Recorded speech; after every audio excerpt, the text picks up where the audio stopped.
today's Section 121 content comes directly from a Facebook post and an attorney who does not understand defined terms in this code section.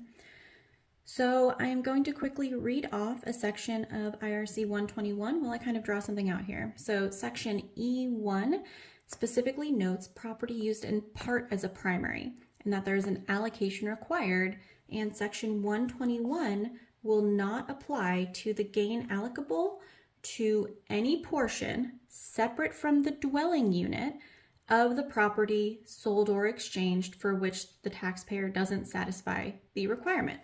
Thus, if a portion of the property was used for non-residential purpose, only the gain allocable to the residential portion is excludable. So what does this mean? Let's say the taxpayer owns a fourplex, right? We have unit A, B, C, and D. They're all equal sizes. Let's say this is 121 Main Street. If the taxpayer occupies unit B, their literal legal address is 121 Main Street, unit B, Mainville, or wherever they live, right? Okay, so when they go to sell, what is considered their dwelling unit is literally just their unit used for their residential purposes of which they own and occupy. So that means in this case, if these are all equal sizes, only 1/4 of their gain will qualify for the 121 exclusion, and 3/4 is going to be essentially the same as a sale of a rental. So on this 3/4, they can do a 1031 exchange if they want, but they cannot use any portion of the gain from these 3 units for the 121 exclusion. Now it is different, and there is an exception in the code if what someone has is a single family house with multiple bedrooms, and what they do is rent out these 2 bedrooms and occupy the 3rd as their main. Because this is one single family home, right? So it is within the walls of their dwelling unit. However, if there are separate entrances, if there are different legal addresses, then only the taxpayer's legal address qualifies, right? Someone can't say my primary home that I own and occupy, my primary dwelling unit is 123 Main Street Unit B, and also units C, A, and D. That doesn't work. Those would be rented. The case brought up in the Facebook group was someone who had 3 units, unit 1, 2, 3. Taxpayer occupied this one for literally over 30 years, so this would qualify. This one here was rented until 16 months ago.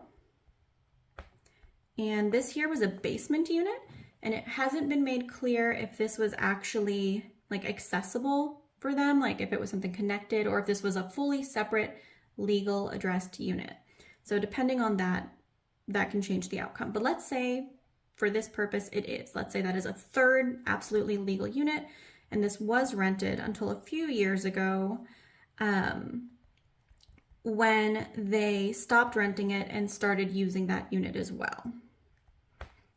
Now, if this is a fully separate unit, even though they haven't been renting it for several years, I don't believe that that dwelling unit qualifies for the 121 exclusion. It is a separate legal address. By this concept, someone could literally buy a 40-unit apartment building, live in one, and then just have all of the tenants vacate right before they sold and be able to call it all qualifying 121 space, right? Because they're technically not renting it and they could access them. That doesn't work. right? That doesn't work at all. Someone else said, oh, well, they just use this unit for storage now, or they just use it for other stuff. But okay, it still doesn't work to me.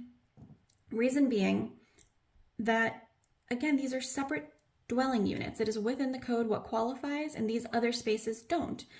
Unit 2, what they were kind of hoping to do in the original post was, since they had vacated it 16 months ago, they were thinking they would wait to 24 months and that then they could take 121 on the whole thing because these two hadn't been rented for 24 months. But those are still not their primary unit, right? That is not their primary dwelling unit.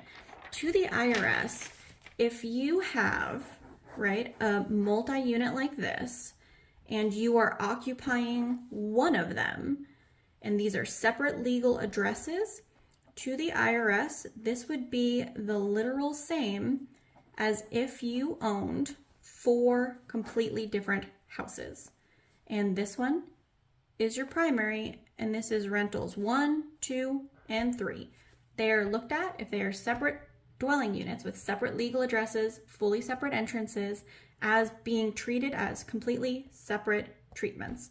So if I owned my primary home here and I own 3 rentals, and I decide that I am going to vacate these 3 rentals and keep them empty for 2 years, but I just store some boxes of, just some papers or some suitcases, whatever extra crap I have around. If I just store some stuff in my other completely separate rental properties for 2 years, can I now sell all 4 properties and claim a 121?